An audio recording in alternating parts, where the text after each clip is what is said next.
Bonjour à toutes et à tous, et bienvenue sur Joura.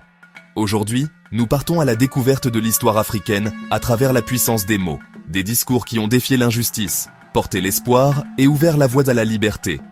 Nous allons explorer 10 tribunes emblématiques qui ont changé le cours de l'histoire du continent. Préparez-vous à revivre ces moments où la parole a fait basculer des nations. C'est parti.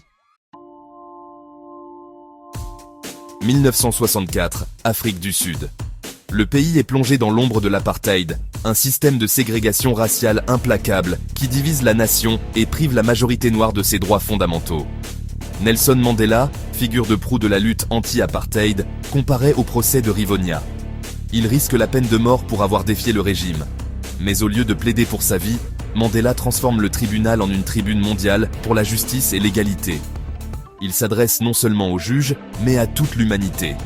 Il explique avec force pourquoi l'ANC a choisi la lutte armée, après des années de répression brutale, d'arrestations arbitraires et de violences policières contre les Noirs sud-africains. Mandela décrit l'apartheid comme un système d'humiliation quotidienne, d'injustice et de souffrance. Il refuse de demander la pitié, affirmant sa dignité et celle de son peuple.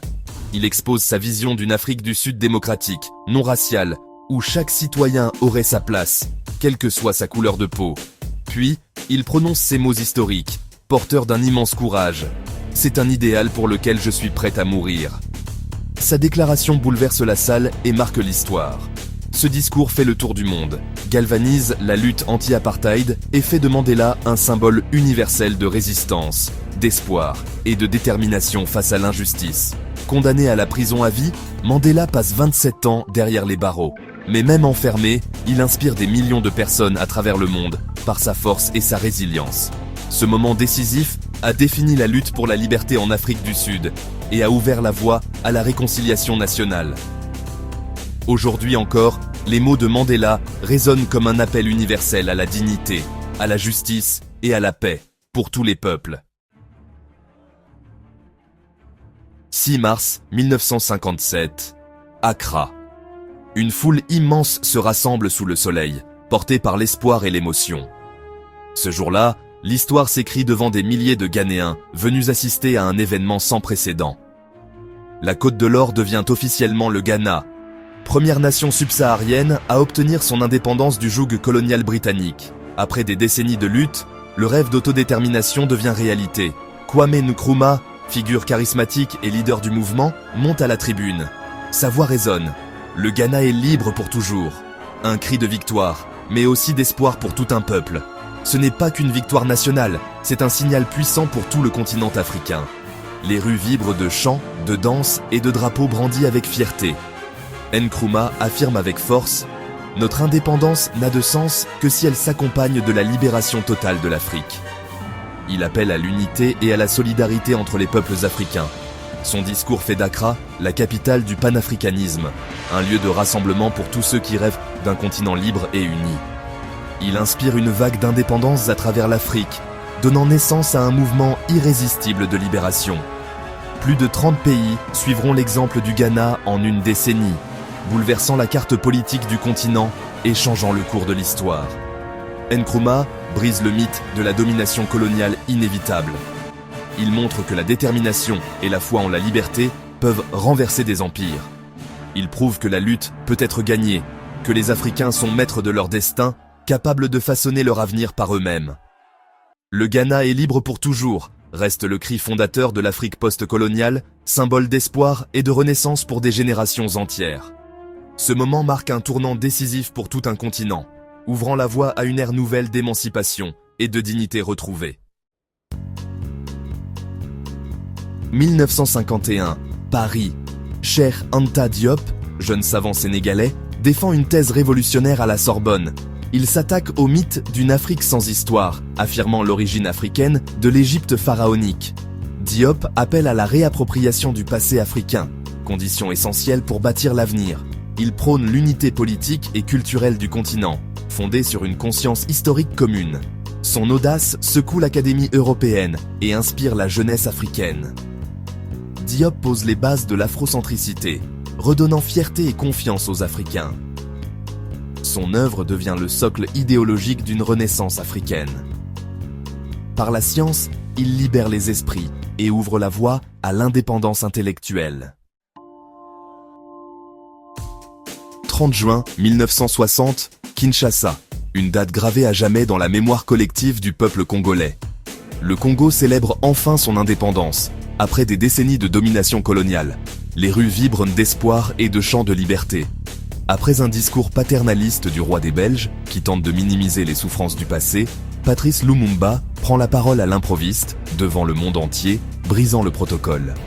Il brise le silence sur les souffrances du colonialisme. Travail forcé, humiliation, spoliation et la violence quotidienne subie par son peuple. Lumumba s'adresse à son peuple, pas à l'ancien colonisateur. Il parle avec une sincérité bouleversante, donnant une voix à ceux qui n'en avaient pas. Il proclame la dignité retrouvée des Congolais, la fierté d'un peuple qui refuse de plier l'échine. Il révèle la vérité sur 80 ans d'oppression, de souffrance et de lutte pour la liberté.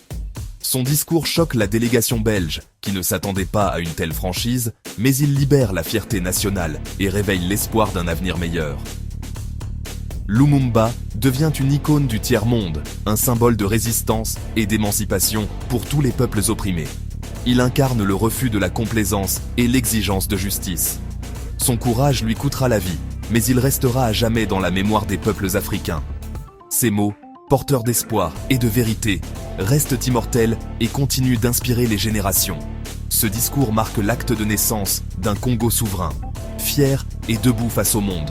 Il inspire tous ceux qui luttent pour la justice, la liberté et la dignité humaine, bien au-delà des frontières du Congo. La dignité, une fois retrouvée, ne se rend plus. Elle devient un flambeau pour les générations futures. Ce moment de rupture historique pour l'Afrique ouvre la voie à une ère nouvelle, celle de la liberté et de l'espoir. 1987, sommet de l'OA à Addis Abeba. Thomas Sankara, président du Burkina Faso, s'attaque à la dette africaine. Il dénonce la dette comme une nouvelle forme de colonisation imposée par les anciens colonisateurs. Sankara affirme « Ceux qui nous ont prêté de l'argent sont ceux qui nous ont colonisés ». Il propose un front uni africain pour refuser de payer une dette illégitime. Sankara appelle à la solidarité et au courage politique face aux institutions financières mondiales. Son discours, applaudi mais redouté, reste sans suite immédiate. 3 mois plus tard, il est assassiné, mais son message survit. Sankara a posé la question de la dette en termes politiques et moraux, pas seulement économiques. Il inspire les mouvements altermondialistes et la réflexion sur la justice globale. Un appel radical à la souveraineté africaine. 12 décembre 1963, le Kenya devient indépendant après une lutte sanglante. Jomo Kenyatta, premier président, fait face à un pays divisé par l'ethnie et la colonisation. Plutôt que la vengeance, il prône la réconciliation et l'unité. Son mot d'ordre, Harambee, tirons ensemble. Kenyatta invite tous les Kenyans, quelle que soit leur origine, à bâtir la nation ensemble. Ce discours fonde l'identité nationale kenyane et évite le chaos post-indépendance. Malgré les critiques ultérieures, l'appel à l'unité a permis la stabilité initiale du pays. Harambee devient le symbole d'un Kenya uni et résilient. 26 juillet 1956, Alexandrie. Nasser annonce la nationalisation du canal de Suez. Il défie la domination franco-britannique et affirme la souveraineté égyptienne. Les revenus du canal financeront le barrage d'Assouan, projet vital pour l'Égypte. La réaction occidentale est immédiate. Intervention militaire, crise internationale. Mais sous la pression mondiale, les envahisseurs se retirent. Nasser sort victorieux, héros du nationalisme arabe et du non-alignement. Son geste inspire d'autres pays à reprendre le contrôle de leurs ressources. Le discours de Suez marque la fin d'une ère coloniale au Moyen-Orient. Nasser devient une icône pour le tiers-monde. 4 octobre 1963, ONU, New York. Haïlé Sélassié Ier, empereur d'Éthiopie, s'adresse au monde. Il condamne le racisme et l'inégalité, liant discrimination et guerre. Son anaphore célèbre « Jusqu'à ce que la philosophie qui tient une race supérieure soit abandonnée, le rêve d'une paix durable restera une illusion ». Ce message universel devient l'hymne « War » de Bob Marley. Le discours transcende les frontières, devenant un cri planétaire contre l'oppression. Sélassié incarne la voix de l'Afrique à la tribune mondiale. Ces mots résonnent encore dans la lutte pour l'égalité. 8 mai 1996, Afrique du Sud. Thabo Mbeki, vice-président, célèbre la nouvelle constitution.